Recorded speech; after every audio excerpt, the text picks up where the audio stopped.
Olá, aqui Rogério Canova. É um prazer voltar a falar com vocês. Criador abençoe você e sua casa. Obrigado por me receber aí na sua tela. E nós vamos hoje falar nesse vídeo a respeito das semanas descritas no livro de Enoque. É uma sequência. No primeiro livro, no primeiro vídeo, nós comentamos sobre a primeira e segunda semana, terminando aqui com algumas passagens de jubileus. Nós terminamos em Noé, dentro da segunda semana. Para você que quer participar da nossa live, deixe um comentário aí no vídeo e nós enviaremos para você um número de contato para você participar do grupo do WhatsApp de sobrevivência, para que você seja informado quando ocorrer as lives e quando tiver vídeo novo no canal. Então nós vamos, sem mais delongas, eu quero já ser objetivo. O que você vai ver nesse vídeo? Nós vamos falar sobre a descendência de Noé na terceira semana, e na quarta semana nós vamos falar sobre a descendência de Abraão na quarta semana profética. Vamos explicar a importância de entender o legado recebido de toda a descendência que esteve presente aqui antes de você. Então vamos lá. Na terceira semana nós encontramos descrito assim no livro de Enoque: a justiça crescerá e o Criador fará uma lei para os pecadores. Está exatamente assim registrado no que nós temos traduzido para a nossa língua a respeito da informação do livro de Enoque. Então nós identificamos Bavel, de Nimrod, a descendência de Cã. No Gênesis capítulo 9, 18, nós encontramos assim: e os filhos de Noé que saíram da arca foram Sem, Cã e Jafé. E Cã era o pai de Canaã. Estes três foram os filhos de Noé, e toda a terra se povoou destes. É importante lembrar que lá pelo capítulo 7 você vai encontrar os filhos, nós comentamos no outro vídeo, Noé e seus filhos sendo salvos por causa da tenda de Noé. O Criador chama, a palavra pai em hebraico tem um significado de a força da tenda, a força da casa, e nós vamos falar sobre o significado da palavra tenda aqui. Essa é situação de legado. Então toda a família de Noa foi salvo porque ele foi achado justo aos olhos do Criador. Então toda a tenda dele de adoração segue ele nessa promessa. Estes três foram os filhos de Noé, e toda a terra se povoou destes. E Noé começou a ser lavrador da terra, e plantou uma vinha, e bebeu do vinho, e embriagou-se, e foi descoberto no meio da sua tenda. Cã, o pai de Canaã, viu a nudez de seu pai, e declarou isto a ambos os seus irmãos no lado de fora. Então Sem e Jafé tomaram uma capa e puseram-na sobre os seus ombros, e indo virados para trás, cobriram a nudez de seu pai, e os seus rostos estavam virados, de maneira que não viram a nudez de seu pai. Noé despertou de seu vinho, soube que seu filho menor lhe fizera, e disse: maldito seja Canaã, servos dos servos sejam aos seus filhos. E disse: bendito seja o Criador Yahuá de Sem, e seja-lhe Canaã por servo. O Criador alargue a Jafé, e habite a tenda sagrada de Sem. Ali fala tenda, mas a melhor tradução coloca assim: e Canaã seja-lhe por servo. Então, o que significa a palavra tenda? Em hebraico, ohel, lugar de habitação do Criador. Então, quando eu coloco a tenda do Criador, o cercado proposto a dele para Moisés, lá na frente nós vamos falar sobre esse cercado, eu quero que você entenda que é um lugar de habitação. E levando em consideração que o familiar se põe à disposição de servir ao Criador, então a casa se torna o local de habitação do Criador. E aquele homem, aquele varão, normalmente sendo primogênito, ele leva e deixa à disposição o legado da sua família, todas as bênçãos espirituais da casa ele deixa como legado para os seus filhos. E assim assume o primogênito, o próximo, se ele não quiser, vai passar para o mais novo ou do meio.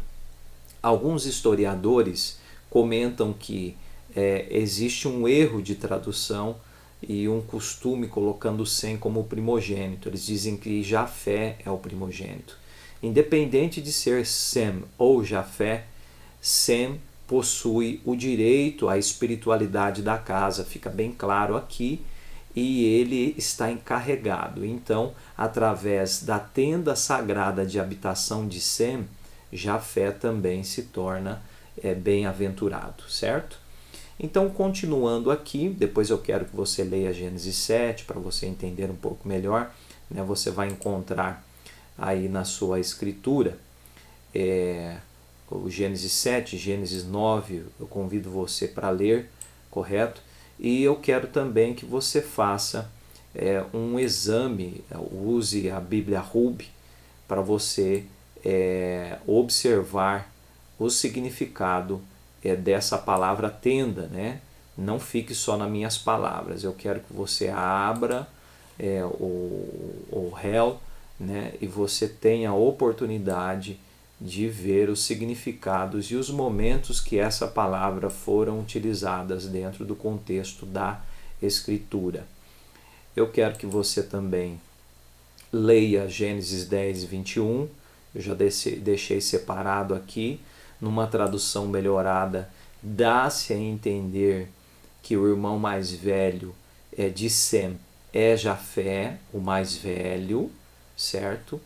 Sem, o pai da descendência de Eber, tendo como irmão mais velho, né, o irmão de Jafé, o mais velho, certo? Então Sem é o irmão de Jafé, o mais velho. Então alguns colocam Jafé como mais velho por causa dessa situação. Não quero entrar nesse mérito aqui, eu estou trabalhando aqui no mérito da primogenitura, na bênção sacerdotal recebida. Então, até aqui nós percebemos que uma descendência de Noé de certa forma, desobedeceu à lei para não ver a nudez do pai. Isso é algo muito sério, está dentro da lei do Criador, né? O Criador coloca algo como sério isso, né? Ele pede obediência mediante a isso, e o Cã, ele desobedeceu, tá? Então vamos seguindo aqui, Gênesis 11, e era toda a terra da mesma língua e de uma mesma fala. E aconteceu que, partindo eles do Oriente, acharam uma planície na terra de Sinar, e habitaram ali. E disseram uns aos outros, vamos, façamos tijolos e queimemo-los bem. E foi-lhes o tijolo por pedra, e o betume por cal. E disseram, vamos, edifiquemos nós uma cidade e uma torre cujo o cume toque nos céus, e façamos-nos um nome, para que não sejamos espalhados sobre a face da terra. Depois você tem a oportunidade de fazer a leitura do restante na sua escritura, né? Você vai abrir lá em Gênesis capítulo 11, você vai encontrar a história de Babel no aramaico, ou Bavel no hebraico, né? Ou Babilônia, já traduzida para a nossa língua aí dentro da sua Bíblia. Mas eu queria que você entendesse que essa é a história de um momento oportuno que Nimrod, né, a descendente de Cã, ele começa a desobedecer o Criador em vários aspectos, né? Para quem conhece a história dele, ele começa a desobedecer o Criador. Então há necessidade de fazer uma lei exata para identificar o pecado, né? Uma lei abrangente, né? Então aqui na terceira semana nós identificamos essa situação na sequência da vivência dos personagens envolvidos com a vontade do Criador, certo? A semente dos que eram envolvidos, no caso Cã também, e a semente daqueles que literalmente se envolveram e levaram o legado do pai adiante.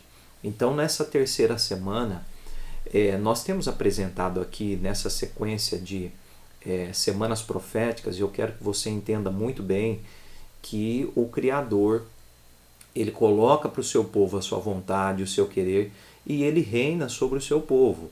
Aqueles que se rebelam contra, que fazem da sua vida o próprio reinado, ou que vão seguir segundo os seus prazeres, as suas vontades, já não estão tendo as suas tendas habitadas pelo Criador. É assim que funciona.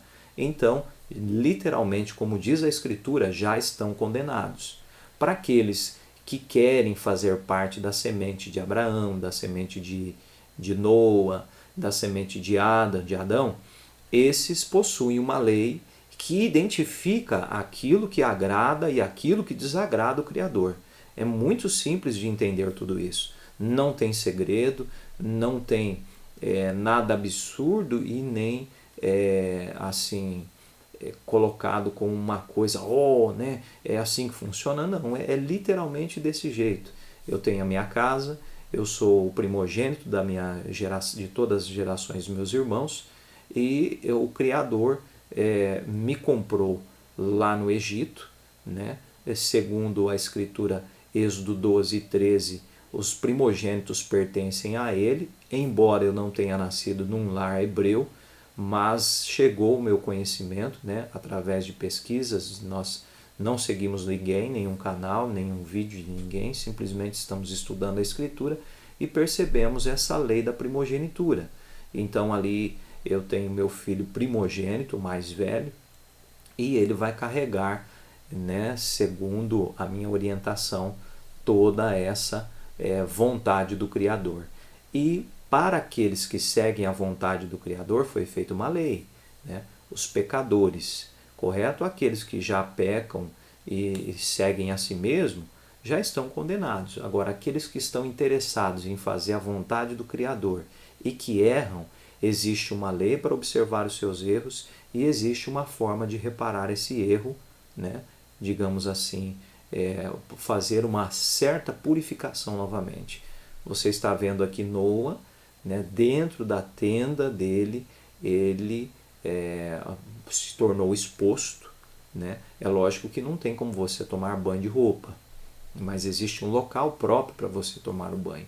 Então Noa não, ele se embebedou e ele se portou nu, né? Dentro da sua esposa, sua vergonha. E no outro vídeo podemos explicar sobre esses detalhes, mas aqui nós queremos mostrar a vocês que a tenda, né, a força da tenda do Pai, ele carrega um legado de primogenitura e fazer ou não a vontade e obedecer à vontade do Criador.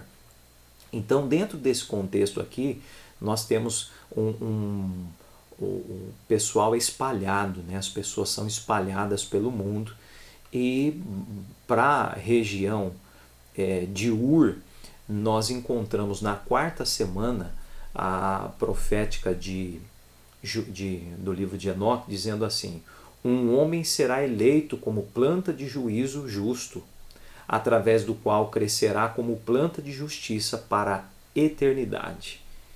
Então, o homem que foi eleito, não está escrito lá no livro de Enoque, Abraão, nós identificamos esse personagem por causa da leitura que eu irei fazer agora dentro do livro de Jubileus. Já expliquei no vídeo anterior sobre o livro de Jubileus. Se você tem alguma dúvida sobre ele, faça a sua pesquisa e você vai se deparar com supostamente um livro escrito de punho de Moisés. Então, no livro de Jubileus, nós temos a seguinte descrição: e o príncipe Mastema enviou corvos e aves para devorarem as sementes que haviam sido plantadas na terra, de modo a destruir a terra, roubar os filhos dos homens de seu trabalho, certo? Antes que pudessem plantar a semente, os corvos as apanhavam da superfície da terra. Por essa razão chamou seu nome de Terá, porque os corvos e as aves reduziram-nos à destruição e devoraram suas sementes. E nos anos que passaram a ser estéreis por causa das aves, e elas devoraram todos os frutos das árvores. Era como muito esforço que eles conseguiam salvar uma pequena parte de todos os frutos da terra daqueles dias. E em tempo de semear chegou o plantio das sementes sobre a terra. Ou melhor, e o tempo de semear chegou para o plantio das sementes sobre a terra. E eles todos saíram juntos para proteger suas sementes contra os corvos. Abraão saiu com eles, e a criança era um rapaz por volta de 14 anos. E uma nuvem de corvos veio devorar as sementes. Abraão correu para encontrá-los antes que eles pousassem no chão e gritou a eles antes que pousassem no chão para devorar a semente. Ele disse: não desçam, retornem ao lugar onde vocês vieram. E eles fizeram a volta. Se você for fazer, depois eu vou terminar a leitura aqui, se você for observar, os servos do Criador que se propõem a fazer a vontade dele, todos eles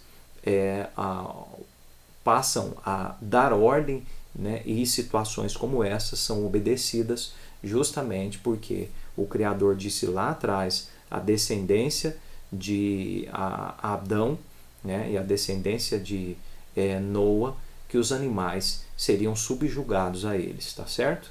E ele fez com que a nuvem de corvos fizesse a volta aquele dia 7 vezes. E todos os corvos por toda a terra onde Abraão estava, com ele por toda a terra, viram ele gritar, e os corvos do céu fazerem a volta. E seu nome tornou-se grande em toda a terra dos caldeus. Então, para quem não se familiarizou ainda com a história, Abraão ele conhecia a vontade do Criador, ele era encontrado justo, e então ele começou a fazer a vontade do Criador, e o Criador ouvia as palavras de Abraão, porque Abraão, dentre aquelas nações, ele era tido como justo, certo? Então nós temos aqui descrito no livro de Jubileus, nós temos aqui: no primeiro ano da 6ª semana, Abraão ensinou aqueles que fabricavam implementos para bois, os artífices de madeira, e eles construíram uma embarcação acima do solo, de frente para a armação do arado, a fim de colocar as sementes, e a semente caía lá para a fenda do arado e ficava escondida debaixo da terra, e eles não temeram mais os corvos. Depois disso, eles construíram sobre o solo todas as armações de arado, e eles semeavam e cultivavam toda a terra, de modo como Abraão os ordenou. E eles não mais temeram aos pássaros. Então, nessa 4ª semana aqui, nós encontramos Abraão, a semente justa, né? uma planta de juízo justo, através da qual crescerá a planta de justiça para sempre. Para alguns que não se familiarizaram ainda, o pai de Abraão ele fazia, vamos dizer assim, algumas imagens de escultura. O povo naquela época toda era idólatra. Então nós encontramos aqui Abraão na 4ª semana.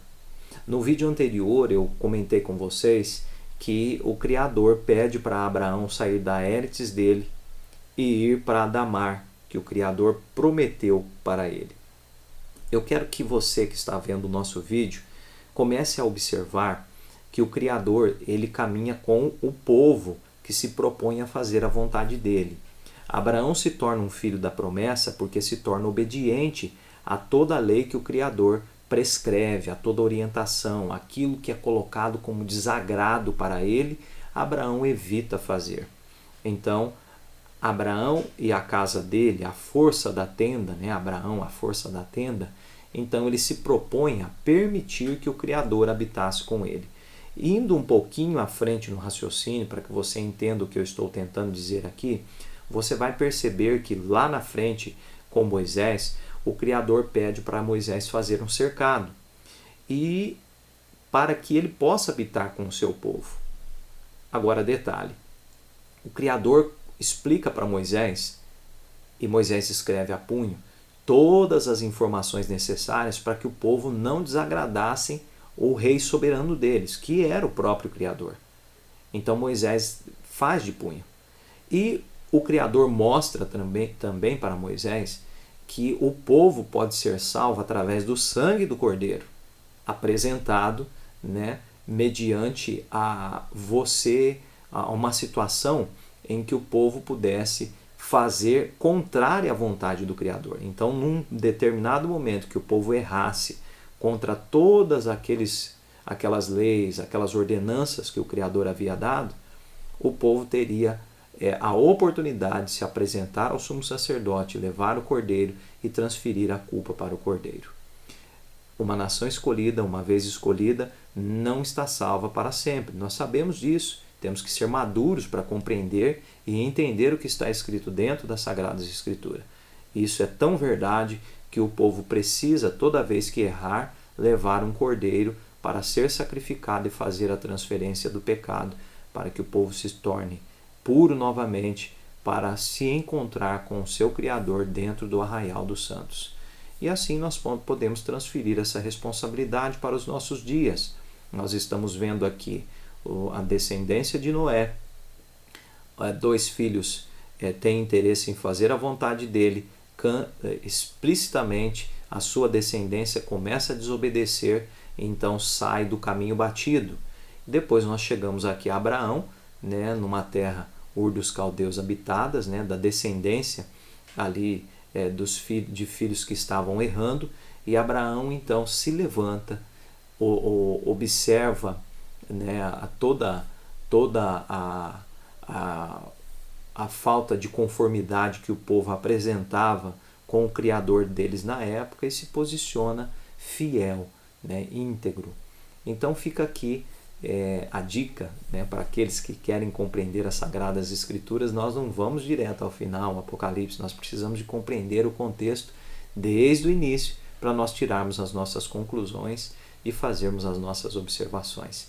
Eu vou ficando por aqui, eu vejo você na próxima semana profética, que será a 5ª e a 6ª semana. Um forte abraço, o Criador abençoe você e sua casa.